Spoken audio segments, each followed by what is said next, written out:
Welcome to Suman TV. నేను మీ Naveen. సామాన్యుడితో Suman TV, సామాన్యుల కోసం సుమన్ టీవీ. నేను ఇప్పటి వరకు 100+ డాక్టర్స్తో ఇంటర్వ్యూస్ అయితే చేశాను. అందులో కార్డియాలజీ, డర్మటాలజీ, న్యూరాలజీ, అదేవిధంగా ఆర్థోపెడిక్ సర్జన్స్ ఇలా చాలామందే ఉన్నారు. కానీ రీసెంట్గా 1 మంత్ బ్యాక్ ఒక డాక్టర్తో ఇంటర్వ్యూ చేశాను. Laparoscopic and laser surgeon doctor Kareddy Sridhar Reddy గారు, ట్రీట్మెంట్ రేంజ్ హాస్పిటల్ నుంచి. ఆయనతో ఇంటర్వ్యూ అన్నప్పుడు మొదటిగా కొంచెం భయపడ్డాను. భయం కంటే కూడా సిగ్గు, మొహమాటం, బిడియం అని అనుకోవచ్చు. ఎందుకంటే నేను ఇప్పటివరకు పొలిటికల్ ఇంటర్వ్యూస్ చేశాను, అదేవిధంగా కొన్ని రకాల హెల్త్ అవేర్నెస్ ప్రోగ్రామ్స్ చేశాను డాక్టర్స్ తోటి. సో ఈ ఇంటర్వ్యూ ఏంటంటే సుంతి ఆపరేషన్ అంటే సర్కంసేషన్, అదేవిధంగా పైల్స్కి సంబంధించిన ఇంటర్వ్యూస్ అనమాట.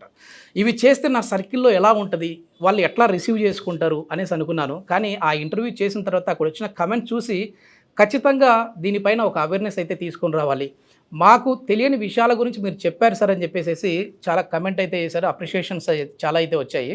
సో ఇప్పుడు దీన్ని 5 నిమిషాలు 6 నిమిషాలు కాకుండా మాకున్న డౌట్స్ అన్నీ కూడా ఒక క్వశ్చన్ రూపంలో మేము పెడుతూ ఉన్నాం సార్, దీన్ని సార్ని అడగండి అని చెప్పేసి అన్నారు. సార్ని రిక్వెస్ట్ చేశాను, ఒక పోడ్కాస్ట్ అయితే చేద్దాం సార్ అన్నాము. సో సార్ కూడా యాక్సెప్ట్ చేశారు. ఇప్పుడు మన స్టూడియోలో ఉన్నారు.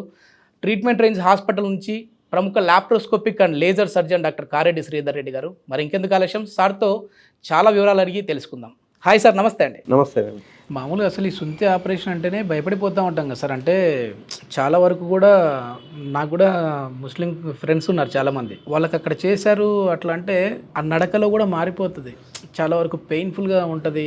నియర్లీ ఒక 1 మంత్ వరకు కూడా అదే ఇబ్బంది పడుతూ ఉంటారు. అసలు బ్లడ్డే రాకుండా ఎట్లా ఇది సాధ్యమైంది? అయితే ఇక్కడ ముస్లిమ్స్ చాలామంది నా దగ్గరకు వస్తుంటారు, చిన్నపిల్లలు కూడా చేయించుకొని వెళ్తుంటారు. వేయించుకున్నాక వాళ్ళ పెద్ద కొడుక్కి వాళ్ళకి అప్పుడు అవగాహన లేనప్పుడు ఓపెన్ సర్జరీ చేయించుంటారు. చిన్న కొడుకు దగ్గరికి వచ్చే వరకు అవగాహన ఉండి నా దగ్గరికి వచ్చారు. అసలు కంపారిజన్ లేదు సార్ నాకు. అసలు పెద్దవాడప్పుడు మేము 15-20 రోజులు వాడిని పట్టుకోలేక మేము బాధపడ్డాము. పెయిన్ అని ఏడుస్తూ ఉండే, బ్లీడింగ్ అవుతుండే. అసలు దానికి దీనికి కంపారిజన్ లేదు. ఇక్కడ సర్జరీ చేయించుకున్నాక సాయంత్రం నుంచే వాడు ఆడుకోవడం స్టార్ట్ చేశాడంట. అసలు సర్జరీ అయినట్టు కూడా లేడు అసలు. అండ్ చూసుకుంటే కాస్మెటిక్గా కూడా చాలా రౌండ్గా నీట్గా ఉంది. బట్ ఓపెన్ టెక్నిక్లకు మాకు అసలు రౌండ్గా రాలేదు, అంతా జిగ్జాగ్గా వచ్చింది. అసలు మీ టెక్నిక్ ద్వారా చేయించుకోవడం చాలా బెటర్ అని చెప్పేసి చాలామంది మళ్ళీ వచ్చి చెప్పి వాళ్ళ చిన్న కొడుకులకి వాళ్ళ రిలేషన్లకు చేయించుకున్న వాళ్ళు ఉన్నారు. బయట కొన్ని సెంటర్స్ ఉన్నాయి, నేను నేమ్ చెప్పట్లేదు, కానీ కొన్ని సెంటర్స్ ఒక బ్లేమ్ చేయడం కూడా స్టార్ట్ చేశారు. ఏంది అంటే ఇవి ఓన్లీ కలర్ మారింది, స్టేప్లర్లు అన్నీ ఒకటే స్టేప్లర్లు, ఇవి అంతా ఏం లేదు, అన్ని స్టేప్లర్లు ఒకటే, జస్ట్ కలర్ మార్చుకున్నారు, షేప్ మార్చుకున్నారు, పిన్స్ లోపలంతా ఒకటే అని. బట్ వాడిన వాళ్ళకి తెలుస్తుంది. ఎందుకు అంటే నార్మల్ స్టేప్లర్ వేసిన వాళ్ళకి ఈ స్టేప్లర్ కానీ గోల్డ్ స్టేప్లర్ వేసిన వాళ్ళు నా దగ్గరికి రివ్యూకి చాలా తక్కువ మంది వస్తుంటారు. రివ్యూకి రారు ఫస్ట్ ఆఫ్ ఆల్. అండ్ వాళ్ళకి అసలు గ్యాప్ రాదు. ఇప్పుడు సడన్గా ఎరెక్షన్ అయింది అనుకోండి, ఆ గ్యాప్ వస్తుంది. ఇందులో గ్యాప్లు రావు, మనం ఎంత ఎరెక్షన్ అయినా కానీ గ్యాప్ రాదు. ఇంకా అట్లని చెప్పేసి మరీ నిద్రపోయి కంప్లీట్గా ఎరెక్షన్ అయిపోయి మార్నింగ్ వరకు చూసుకోకుండా ఉంటే ఏ స్టెప్లర్ వేసినా ఒకటే. ఈవెన్ కుట్లు వేసినా కుట్లు కూడా విడిపోతాయి. కాబట్టి మినిమల్ ఎరెక్షన్స్ వచ్చినప్పుడు మాత్రం ఈ స్టెప్లర్ ఆపేస్తాయి. అస్సలు బ్లీడింగ్ ఉండదు, వాపు రాదు అన్నట్టు. స్టాప్లర్తో అంటే మనకి పెయిన్లెస్ అంటే అంటూ ఉంటారు కదా సార్. అంటే మీరు వచ్చేసేసి పైల్స్ సర్జరీ చేసినప్పుడు కూడా పెయిన్లెస్ మనది అని ఉంటుంటారు, అదేవిధంగా ఇది కూడా పెయిన్లెస్ అంటుంటారు. కానీ కొద్దిమందికి పెయిన్ వస్తూ ఉంటుంది. అంటే మీతో ఇంటర్వ్యూ కోసం నేను హాస్పిటల్కి వచ్చినప్పుడు మేము కూడా కొంచెం గ్రౌండ్ వర్క్ చేయాలిగా. సో అక్కడ కొద్దిమంది పేషెంట్స్తో నేను మాట్లాడాను సార్. మాట్లాడినప్పుడు అన్న అప్పుడైతే పెయిన్ లేదు కానీ తర్వాత పెయిన్ వచ్చిందన్న అంటున్నారు. మరి ఏంటంటే మీరేమో పెయిన్లెస్ అంటున్నారు, ఇది పెయిన్ వచ్చిందని పేషెంట్ చెప్తా ఉన్నారు. ఇప్పుడు ఎనీ సర్జరీ అంటే ఒక మనం మాట్లాడుకుంటే కనుక యాజ్ ఏ డాక్టర్గా కాకుండా మనకి దెబ్బ తగిలినా లేకపోతే కట్ అయినా 1-2 రోజులు పెయిన్ అయితే డెఫినెట్గా ఉంటుంది, ఎంత పెయిన్ లేదనుకున్నా కానీ. ఎందుకంటే మనం స్కిన్ కట్ చేసినప్పుడు నర్వ్స్ అవన్నీ ఉంటాయి కాబట్టి పెయిన్ ఉంటుంది డెఫినెట్గా. కానీ మీరు ఇక్కడ గమనించాల్సింది, నేను ఇక్కడ పెయిన్లెస్ అని చెప్పడానికి రీజన్ ఏంటి అంటే, మీరు అదే సర్జరీ ఓపెన్లో కనుక ఎక్స్పీరియన్స్ అయ్యి ఉంటే కనుక, ఓపెన్లో కంపేర్ చేసుకుంటే కనుక అది నరకం. ఎందుకంటే అసలు 20-25 డేస్ కంప్లీట్ బెడ్ రెస్ట్, అసలు బయటికి కూడా రాలేరు. బట్ దాంతో పోలిస్తే 90 కాదు 100% ఇది పెయిన్ ఉండదు. అండ్ అందులో 15 రోజులు కాదు 1 మంత్ నొప్పే ఉంటుంది. బట్ ఈ సర్కంసిషన్ సర్జరీ ఇందులో చేస్తే మాత్రము 1 or 2 days 100% నొప్పి ఉంటుంది. నొప్పి అనే దానికంటే కూడా ఇక్కడ మనం మాట్లాడుకోవాల్సింది సెన్సిటివిటీ. నొప్పి కంటే కూడా సెన్సిటివిటీ ఎక్కువ ఉంటుంది. ఎందుకంటే ఇన్ని రోజుల వరకు స్కిన్ కవర్ ఉండిండే, ఇప్పుడు మనం స్కిన్ తీసే వరకు లోపల ఉన్న గ్లాండ్స్ అండర్వేర్కి తగలంగానే లేకుంటే ప్యాంట్కి తగలంగానే ముట్టుకోగానే ఒక రకమైన జిల్లు మన సెన్సేషన్ వస్తుంటుంది. సో ఆ సెన్సేషన్తో ఎక్కువ మంది బాధపడుతుంటారు. దానివల్ల ఏంటంటే ఏం లేదన్నాడు సారు, అది ముట్టనిస్తలేరు, అసలు నీళ్ళు పోసుకోనికి అయితలేదు, సారేమో మంచిగా రుద్ది కడగమంటాడు, మాకు అసలు పట్టుకుందామంటేనే నరకం కనిపిస్తుంది. ఇన్ని రోజుల వరకు ఆ ఫోర్ స్కిన్ ఉంది కాబట్టి వాళ్ళకి అట్లా ఉన్నది, ఇప్పుడు ఆ అది లేదు sensitivity కాబట్టి తెలియలేదు. ఆ సెన్సిటివిటీ వస్తుంది అంతే. అది ఎన్ని రోజులకి మరి నార్మల్గా అవుతుంది? యూజువల్గా ఏంటంటే ఆ సెన్సిటివిటీ పోవాలంటే నేను డే 1 నుంచే ఇమ్మీడియట్గా అండర్వేర్ వేసుకోమని చెప్తుంటా. ఓకే. సో ఎందుకంటే అది టచ్ అవుతుంది అనుకోండి, మెల్లగా ఆ టచింగ్ సెన్సేషన్ పోతుంది. ఓకే. మనం అట్లా పోకుండా కాళ్ళు దూరం పెట్టి నడవడాలు ఇట్లాంటివి చేశారనుకోండి 1 మంత్ అయినా పోదు. కాబట్టి వితిన్ 3-4 డేస్లో సెన్సిటివిటీ పోతుంది, కంఫర్ట్ అయిపోతారు. ఓకే. సో ఇక్కడ పెయిన్ కంటే కూడా సెన్సిటివిటీ వల్ల బాధపడే వాళ్ళు చాలామంది ఉంటారు. అది కొంచెం తప్పదు, ఎందుకంటే ఏ సర్జరీ చేసినా అంటే ఓపెన్ చేసినా ఎట్లా చేసినా సెన్సిటివిటీని అయితే ఎవరు ఏం చేయలేము. సార్ మనం ప్రీవియస్ వీడియోలో ఈ పినల్ క్యాన్సర్ గురించి మాట్లాడాము. సో అప్పుడే అడగాల్సింది ఈ క్వశ్చన్ ఏంటంటే, నాకు ఒక డౌట్ వచ్చింది. అంటే అబ్బాయిల వల్ల అమ్మాయిలకు ఒక రకమైన క్యాన్సర్ అటాక్ అయ్యే అవకాశం ఉంటుంది, అది ఇంటర్ కోర్స్ చేయడం వల్లనా సార్? అది దేనివల్ల అసలు అబ్బాయిల వల్ల అమ్మాయిలకు వచ్చే క్యాన్సర్ ఏంటి, ఎందుకు వస్తుంది? ఇక్కడ మెయిన్గా కొన్ని రకాల వైరసెస్ ఉంటాయి అన్నట్టు. ఈ వైరస్లో హెచ్పివి వైరస్ అనేది చాలా మోస్ట్ ఇంపార్టెంట్ వైరస్. ఈ హెచ్పివి అంటే హ్యూమన్ ప్యాపిల్లోమా వైరస్ అంటాం. ఇది ఒక డిఎన్ఏ వైరస్. ఓకే. సో ఈ వైరస్ సోకడం వల్ల మనకు కొన్ని రకాల క్యాన్సర్స్ వచ్చే అవకాశాలు ఉంటాయి.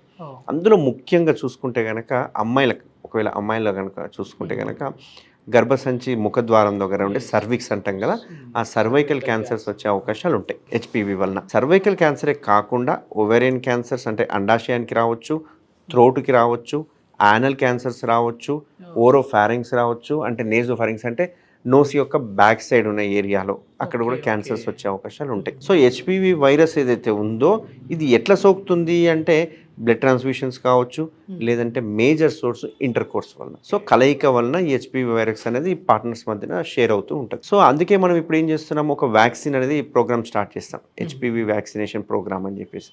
ఇందులో మనం ఏం చేస్తున్నాము, 9 to 14 years ఏజ్ గ్రూప్ వాళ్ళకి, అమ్మాయిలకు కానీ అబ్బాయిలకు కానీ. ఇప్పుడు ప్రస్తుతానికి అందరు ఏంటి అంటే అమ్మాయిలు వేయించుకోవాలి, అమ్మాయిలు వేయించుకోవాలి ఏంటి అంటే అమ్మాయిలు సర్వైకల్ క్యాన్సర్ ఇన్సిడెన్స్ ఎక్కువ కాబట్టి ఖచ్చితంగా అమ్మాయిలు వేయించుకోవాలి అన్నట్టుగా మనము ప్రమోట్ చేస్తున్నారు. కాకపోతే ఇక్కడ ఇంపార్టెంట్ ఏంటంటే అమ్మాయిలకు ఒక్కరికే కాదు, అబ్బాయిలకు కూడా వేయాలి వ్యాక్సిన్. ఎందుకు అంటే అబ్బాయిలో చూసుకుంటే, ఇంతకుముందు అమ్మాయిలో చూసుకుంటే గర్భసంచి ముఖద్వారం అని చెప్పాను, సేమ్ అట్లనే అబ్బాయిలకు కూడా ఈ oral cancers, anal cancers same. But extra cancer ఏంటి అంటే పెనల్ క్యాన్సర్. కాబట్టి పెనల్ క్యాన్సర్ వచ్చే అవకాశాలు ఉంటాయి.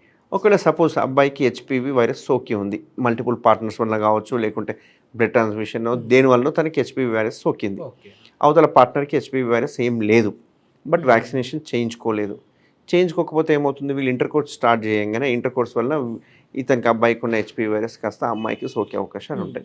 ఒకవేళ అమ్మాయికి కనుక ఇమ్యూనిటీ తక్కువ ఉండి ఆ వైరస్ లక్షణాలు కనిపించి స్లోగా అది క్యాన్సర్గా కన్వర్ట్ అయ్యే అవకాశాలు ఉంటాయి. కాబట్టి అట్లా చూసుకుంటే కనుక అబ్బాయి నుంచి అమ్మాయిలకు సోకే క్యాన్సర్ ఏది అంటే cervical cancer due to HPV virus, only HPV virus. అందుకే మనం అదే వ్యాక్సినేషన్ చేశామనుకోండి అప్పుడు సోకే అవకాశాలు ఉంటాయి, కానీ దానిలో యాంటీబాడీస్ ఆల్రెడీ ఫామ్ అయింటాయి కాబట్టి దానివల్ల క్యాన్సర్ వచ్చే అవకాశాలు ఉండవు. అట్లా మనము ఇద్దరికి, అబ్బాయిలకైతే మామూలు ఏజ్లో వేయించుకోవాలి సార్, అబ్బాయిలకైనా అమ్మాయిలకైనా సేమ్ ఏజ్ గ్రూప్ 9 to 14. అయితే ఇక్కడ ఏంది అంటే 9 to 14 మనం ఎందుకు పెట్టాము, ఎందుకు ఇంకా ఎర్లీ వేయొద్దు, తర్వాత ఎందుకు వేయొద్దు అంటే కనుక 9 to 14 years ఏజ్ గ్రూప్లో అడల్ట్ వస్తున్నారు, అంటే టీనేజ్కి రావడం జరుగుతుంది. అక్కడ మనము ఇంటర్ కోర్స్ కంటే ముందే వ్యాక్సినేషన్ వేయడం వల్ల దీనికి మంచి అడ్వాంటేజ్ ఉంటుంది. ఆల్రెడీ ఇంటర్ కోర్స్ అయిపోయిన తర్వాత, ఆల్రెడీ వైరస్ సోకిన తర్వాత వ్యాక్సిన్ వేయడం వల్ల యూజ్ ఉంటుంది. కాబట్టి HPV virus before inter course చేస్తాం. బిఫోర్ ఇంటర్ కోర్స్ ఫారిన్ కంట్రీస్లో చూసుకుంటే కనుక 13-14 yearsలో వాళ్ళు ఇంటర్ కోర్స్ స్టార్ట్ చేస్తాం. కాబట్టి మనం ఒక 9 to 14 years ఏజ్ గ్రూప్ అనేది మనం పెట్టుకోవడం జరిగింది. సో అబ్బాయిలైనా అమ్మాయిలైనా 9 to 14 yearsలో 2 డోసులు వేసుకోవాలి. ఒకవేళ 14 years తర్వాత ఇప్పుడు గ్యాప్ ఎట్లా ఉండాలి సార్, అంటే ఒక్కొక్క వ్యాక్సిన్కి 9 to 14 years వాళ్ళకైతే 2 డోసులు కదా, ఈ రోజు ఒకటి వేసుకుంటే 6 months కానీ 12 months కానీ ఒక డోస్ వేసుకోవచ్చు. అంటే వాళ్ళ లైఫ్ టైంలో 2 డోసెస్ సరిపోతుంది. మీరు ఇప్పుడు మీరున్నారు, మీరు వేయించుకోవాలనుకుంటున్నారు ఇప్పుడు. సో మీరు వేయించుకోవాలనుకుంటే ఆ ఏజ్ గ్రూప్లో లేరు, మనం ఇప్పుడు 9 to 14 లేము. సో మనం ఏం చేయాలి, అప్ టు 45 years వరకు, అంటే 15 to 45 years ఏజ్ గ్రూప్ వాళ్ళకి 3 డోసులు ఇస్తాం. అది ఎట్లా వేస్తామంటే 0 dose, అంటే ఈరోజు వేస్తామనుకోండి, సెకండ్ మంత్ 2 months తర్వాత ఒక డోస్ ఇస్తాము, తర్వాత 6 monthsకి ఒకటి ఇస్తాం. దీనివల్ల మనకి ఇమ్యూనిటీ అనేది స్టార్ట్ అవుతుంది. సో యాంటీబాడీస్ ఫామ్ అవుతాయి కాబట్టి మనకి హెచ్పివి అనేది సోకే అవకాశం తక్కువ. చాలా thank you sir, me valuable time అయితే మాకు ఇచ్చారు. సో దీని గురించి ఒక అవేర్నెస్ ఆల్రెడీ మీరు చేస్తూ వస్తున్నారు, కానీ మన వీడియోస్ కింద కమెంట్స్ పెట్టిన దాని ప్రకారం వాటికి కూడా మనం ఆన్సర్ చేద్దాం సార్ అన్నప్పుడు, లేదు నవీన్ ఖచ్చితంగా చేద్దామని చెప్పేసి స్టూడియోకి వచ్చారు. సో మంచి వాల్యుబుల్ టైం అయితే మాకు ఇచ్చారు. ఇది మొత్తానికి ఏంటంటే సర్కంషేషన్ కావచ్చు, పైల్స్ కావచ్చు, ఏదైనా వచ్చాయంటే మీలో మీరే బాధపడిపోయి భయపడిపోయి సో దానికి నుంచి దూరంగా పారిపోయే కంటే కూడా దీనికి సంబంధించి హైదరాబాద్ ట్రీట్మెంట్ రేంజ్ హాస్పిటల్లో డాక్టర్ కారెడ్డి శ్రీధర్ రెడ్డి గారి ఆధ్వర్యంలో వాళ్ళ టీం అందరూ కూడా దీని గురించి చేస్తూ ఉన్నారు, అంటే సర్జరీలు అయితే చేస్తూ ఉన్నారు. ఎలాంటి పెయిన్ లేకుండా ఏదైనా ఈ సర్కంషేషన్కి సంబంధించి అంటే సుంతి ఆపరేషన్కి సంబంధించి ఆ సెన్సిటివిటీ ఎక్కువ ఉండడం వల్ల కొంచెం పెయిన్ అనిపిస్తుంది తప్ప మామూలుగా అయితే ఇది పెయిన్లెస్ ట్రీట్మెంట్ అని చెప్పేసి చెప్తున్నారు. ఈ ప్రాబ్లం ఉన్నవారైతే సార్ నెంబర్ కూడా కాంటాక్ట్ నెంబర్ ప్రొవైడ్ చేస్తూ ఉన్నాం. హాస్పిటల్ వారితో మీరు మాట్లాడచ్చు, అపాయింట్మెంట్ తీసుకోవచ్చు. Thank you sir. Thank you అండి.